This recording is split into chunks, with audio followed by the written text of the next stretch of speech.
Portland be the 18th team in Major League Soccer.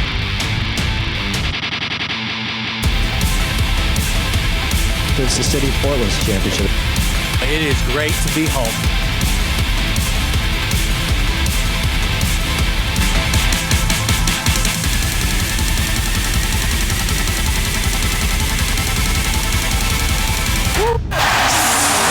Sports Sunday with Orlando Sanchez, sponsored by 1-800-GOT-JUNK. We gotta start the show with best sports moment I've seen in a while. Tears flowing. Little League Regional and, oh no, Isaiah Jarvis hit in the head by a pitch. Thankfully, he wasn't seriously hurt, but pitcher Caden Shelton shaken up. Jarvis giving us all a lesson to remember. He gave him a hug. Told him, quote, "Hey, you're doing great. Let's go." This is why we love sports. Even better, the two have become buddies. I love it. Hanging out after the game. So in that spirit, we're gonna have some fun tonight. Oh yeah. What is good, everyone? My name is Orlando, alongside my friend Art Edwards. Oh yeah. How you doing, man? Doing great. All right, in the spirit of that moment, yes, let's go. Now, we are less than 3 weeks from the Ducks and Beavers kicking off the college football season. Fall practice is upon us.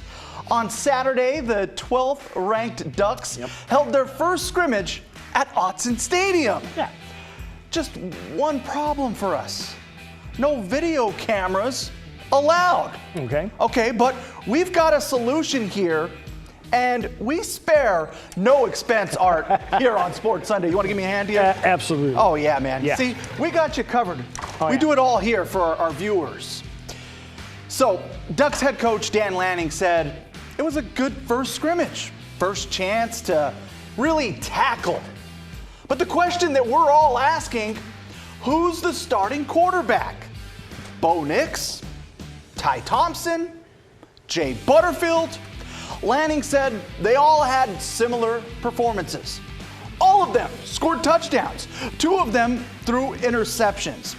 Not sure who, but Art, I need some analysis. What do we got going on here? Unknown quarterback, tossing the ball, goes right to the receiver, and unknown receiver making the catch. How did I miss that? I don't know. Okay, Art, let's see if we can get a little more out of Coach on this QB situation. I think everybody's had shiny moments, and I don't feel like there's one that's just separated themselves out from the other. I think there's certainly room for improvement at each one of those for each one of those guys, and they've all had really good moments, and they've all had really poor moments. Now, again, I'll say this: I feel really confident we have quarterbacks we can win with, which is a big positive. Okay, Art. Since Coach isn't going to show his hand, which QB has the inside track for the starting job? Yeah, I'm thinking Bo Nix because, he kind of knows the offense. He knows the offensive coordinator. He probably has a leg up. There's something to be said about having experience in playing in big games. And, they're going into one right out of the bat. Yeah, Georgia. That's as good as it gets. Yes, it is. All right, Art. So, what's up with the Beavers? What do we got here? We're going to flip it over here. Okay. Cool. And show you what's up with You the guessed Beavers. it. Yes. No cameras allowed for their scrimmage at Reser Stadium Saturday. Don't worry, Art's got us covered here. Head coach Jonathan Smith thought defense won the day, which is pretty common early in the year. The scrimmage was also an opportunity to see where everyone is at following the first week and a half of training camp. So, Art, what in the world do we have going on here? This is offense. Okay. Yeah, looking sad. Okay. They got dominated. Uh-huh. This is defense. And you see, they're smiling. They're happy. So that's good. That's good. Offense, not so good. Bad. Yeah. So, defense, the star of the show. Coach Smith on what he liked from his defense. Oh, I thought we covered well. It was clean in the back end, not a bunch of PIs or holds and things like that. I thought we covered well. Line of scrimmage in the run game. Did a good job of putting, forcing the O-line on edges and tackled well. This is why we call you the art department. That's right. This is as good as it gets here, man. What can I say? Well done. I mean, Thank you you. really Appreciate it. Really drove the point home. captured it. Yeah. Absolutely. So Smith hasn't named a starting quarterback yet, but Chance Nolan got the most work with the number one group. the Beavers, they open the regular season in 3 weeks against Boise State. So are you concerned that the defense reportedly dominated this scrimmage? You know, not really. That seems to always be the case when we start talking about teams early in the season, college, NFL, even high school, that the defense is always a little bit ahead. I mean, all they have to do is hit people and knock them down. They don't have to run plays or anything like that. I'm going to try not to overreact, but it's that time of the year where all we do is overreact because we get a little piece of video or evidence in this case that something is going on. All right, Art, we got a chance to take a look at the progress of Reser Stadium's rebuild. That's right. Oregon State says that the work is on schedule right now. It's going to be all done by next spring. There's an area called Beaver Street. It's just about finished right now. It's a space where fans can walk all the way around the stadium. Now, we also got a view of what will eventually be the premium seating. For the premium space, it was always about how low and how close can we get them to the field, right? Creating that environment that really inspires you to come to the game, right? And not trying to create an experience so you don't want to sit at home, you want to come to Reser to watch the game. Now, the home games are still going to happen this year, even though they're doing the construction. They'll take Fridays and Saturdays off. Only going to have about 26,000 fans who can get in for the games. But the big thing is, you know, that massive video board they're putting up, that's going to be ready to go for the season. What was it like to be out there, Art? You got a first-hand look at this. You know, it was really cool to be able to kind of see it and see how it's all going together. And, you know, those guys are working hard to get it done, and it looks good. You know, it looks really cool. I got to imagine it's going to be worth the wait for Beaver Nation. Oh, yeah. You know, a few less seats this year, but by next year, good to worth go. it. Yeah. All right, let's talk about the NFL. For the Seattle Seahawks, the preseason means getting young players some reps and figuring out who their starting quarterback will be. The Hawks visiting Pittsburgh Saturday, so let's visit the artist formerly known as Heinz Field. It's now Acrisure Stadium. What? Just doesn't have the same ring to it, right? Geno Smith, Drew Lock battling for the starting job. Smith played the first half, rushed for a touchdown. He was 10 of 15 passing, 101 yards. Well, Lock's stats nearly the same in the second half. Lock went 11 of 15 for 102 yards, but he tossed a couple of touchdowns, and he also had a costly fumble. Yeah. So, Art, this QB battle isn't really settled, right? No, not at all. I mean, they were pretty even, and I would say that the fumble really wasn't his fault. He got blindsided, you know, just got nailed and lost the ball. So, you know, it's going to be a while probably still. I don't know how they evaluate him, especially not in a preseason game. It's got to come from what they do in practice. Geno Smith probably still ahead. Still your guy. Still my guy. Holding strong in that prediction, yep. huh? Yep. So there were some other takeaways from the scrimmage, Art. Pete Carroll, not happy with the tackling. He called it poor. That's bad news. Oh, yeah. Good news, looks like Seattle's got some depth at running back after Chris Carson was forced to retire. Ken Walker, DJ Dallas, Travis Homer, all look pretty strong. Seattle's draft class had a nice game. Pete Carroll praised tackles Charles Cross and Abe Lucas. Former Oregon Duck Marcus Mariota made his debut as the Falcons' starting quarterback.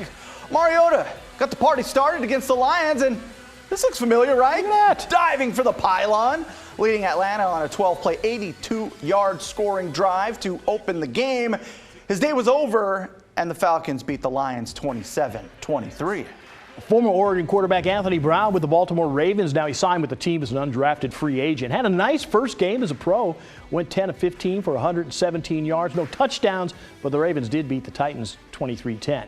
And then there's Chargers quarterback Justin Herbert, of course, the former Duck. He may have a great career without ever playing him down in the preseason. Herbert was a rookie in 2020. There was no preseason because of the COVID-19 pandemic. Last year, Chargers head coach Brandon Staley said that there was no reason to risk an injury in the preseason, so Herbert didn't play. This year, Staley says that's still his approach to the preseason. You'll see Herbert at practice like you do right there, but not in any preseason games. Hey, we got video in. That's all right. that matters. Yeah. And we got more Sports Sunday still to come. Rip City, you want to hear this? Good news on Shaden Sharp. He's back on the court after getting hurt during Summer League. Plus, cue up the music from Top Gun. We're hitting the beach to play a little volleyball. More than 1,700 teams competing in Seaside. We'll see you on the other side.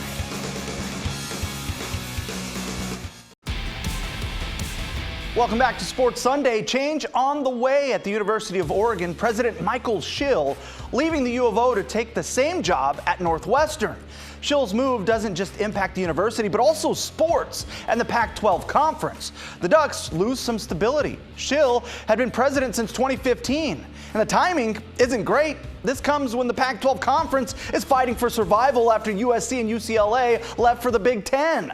Schill recently served as chair of the Pac-12 CEO group, the same group tasked with figuring out the future of the conference. Now, Schill will be working for a school in the Big Ten. The U of O says it will appoint an interim president as soon as possible and launch a national search for Schill's successor in September. The Portland Timbers had not lost a match since May 28th, an unbeaten streak of 10 consecutive games. But the Timbers met their match north of the border, losing 3-1. Toronto FC applied the offensive pressure early and often, outshooting Portland 23-3. The Timbers dropped to 8th place in the West. They're the first team below the playoff line. They've got 8 games left this season, so still a long way to go. Meanwhile, the Portland Thorns have not lost a match since May. They rallied to a 2-1 victory over the Washington Spirit on Wednesday. Morgan Weaver's sensational goal in stoppage time, the difference. Portland sits on top of the NWSL standings, extending the unbeaten streak to 11. Next up, the Women's International Champions Cup. They open with Mexican club CF Monterrey Wednesday at Providence Park. Well, it turns out the Seaside was the place to be over the weekend for beach volleyball players. A massive tournament on the sand. 1,700 teams playing on the sand. We have 192 courts, a lot bigger than last year. We've hit our goal for the pre-pandemic numbers and we've surpassed it, which is amazing. The tournament returned last year after a year off. Now it's filled with players from as young as 12 to the dinosaur bracket, where the combined ages of the players has to reach 80. The players are all in. Deanna Kraft played here 8 years ago when she was in high school. Now she's back as a pro. It's always such a great tournament. There's so many teams. I actually saw that they broke a record for the amount of teams this year. So it's just great to be back and around such like a positive community representing volleyball from all over the place. This is the second largest beach volleyball tournament in the world, second only to an event in Italy. The Seaside tournament had humble beginnings. It started just as a fundraiser for the first lifeguard tower in Seaside. 12 teams, one day, and every year it expanded a little bit more and more. We went to 2 days, then 3 days, and now we're at 4 days. Players come here year after year to compete. It's the best weekend of the year. Everyone we know waits for this weekend, so it's a great time. The fans are into it as well. They know all about this game, and they love to see the effort and the passion the players put into it. It's Seaside. People love Seaside already, and we're very well known. We have been for 40 years. Here's Mateo in the first pitch, a ground ball, base hit up the left field line, back into the corner, and Mateo is headed to second with a stand-up double. Tampa Bay pitcher Drew Rasmussen lost his perfect game in the 9th inning against the Baltimore Orioles. Happened on the very first pitch of the inning. The Rays still won the ball game 4-1, so that's something. Last time there was a perfect game in the major leagues was 10 years ago when Mariners ace Felix Rodriguez, he did it. Felix Hernandez, he did it. Rasmussen is a former Oregon State Beaver, and he actually threw a perfect game for OSU back in 2015. It is your Toyota Sunday Sizzle.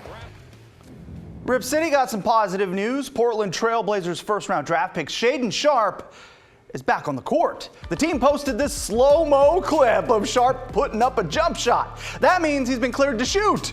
Big step in the right direction. Sharpe suffered a small labral tear in his shoulder during his first game in Summer League last month. The Blazers said he wouldn't need surgery, expected to be ready by training camp. Sharpe is Portland's highest draft pick since Damian Lillard. How about the Oregon men's basketball team landed one of the top players in America, and he's from Portland.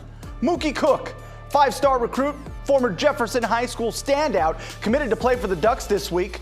Cook had decommitted in June just to weigh his options. He had offers from Gonzaga, Kentucky, Duke, even had interest from the G League. Cook spent the past year at a prep school in Arizona and is heading into his senior year. Oregon's class of 2023 ranked in the top 5 in the country, according to 24/7 Sports. The NBA is retiring the number 6 for all 30 NBA teams, honoring the legacy of Bill Russell, who passed away 2 weeks ago at the age of 88. Russell is the first player to have his jersey retired league-wide. Players like LeBron James, who currently wear the number 6, will be allowed to continue using it. Keon Johnson will be the last Trailblazer to sport the number 6. Next season, all players will wear a patch on the right side of their jerseys, and every court will have a shamrock-shaped logo with Russell's number 6. Hey, some big news for Sabrina Ionescu and the New York Liberty, her teammates. They are playoff bound after beating Atlanta in the regular season finale today. Liberty's Natasha Howard, she scored 18 points and hit a big three-pointer late to lead the way. New York beat Atlanta 87-83. Now they'll be the 7th seed, New York will be. And the Liberty, they get the 2nd seeded Chicago Sky in the first round of the playoffs. It'll be a reunion for Ionescu and Ruthie Hebard because she plays for the Sky. We'll be right back. And welcome back. The Sandy Boys in the Babe Ruth World Series are now 1-1 in pool play so far. They're back at it on Tuesday. And also, shout out to the kids out of Bend Little League. Yes. Playing in the Little League World Series. They lost in heartbreaking fashion to the team from Washington on a walk-off in extras. In the regional final. Oh, so close to Williamsport, but we are so proud of you. You made us proud here. Rocking it on national TV. Oh, yeah. A job well done. Good night, everyone.